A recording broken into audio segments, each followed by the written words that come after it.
ব্যথা দীর্ঘমেয়াদী করবেন না, কারণ আপনি জানেন না যে ব্যথা দীর্ঘমেয়াদী হলে আপনি শারীরিক অক্ষমতার দিকে যেতে থাকেন। ব্যথা দীর্ঘমেয়াদী করার ফলে আপনার শরীরের চলাফেরা কমতে পারে, আপনার প্রাত্যহিক জীবনের যে কর্মকাণ্ডগুলো আছে সেগুলো মধ্যেও একটা গতি কমে যেতে পারে সেগুলোর। এবং এর ফলে কি হতে পারে যে আপনি আপনার স্বাভাবিক কর্মকাণ্ড বা স্বাভাবিক কাজকর্ম থেকে দূরে সরে যেতে পারেন।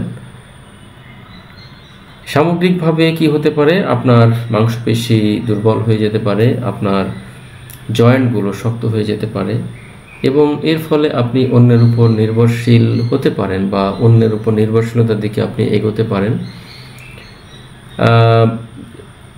বিশেষ করে আপনি যখন আপনার ভাবতে পারেন যে আপনি এই ব্যথা নিয়ে কাজ করতে গেলেই ব্যথা বেড়ে যাবে, এর ফলে আপনি ওই কাজটা করতে চান না বা ওই কাজ থেকে দূরে থাকতে চান, এভাবেই ক্রমান্বয়ে আপনি শারীরিক অক্ষমতার দিকে অগ্রসর হন, যেটা একটা পর্যায়ে গিয়ে একটা কঠিন পরিস্থিতি আপনার জন্য তৈরি করতে পারে।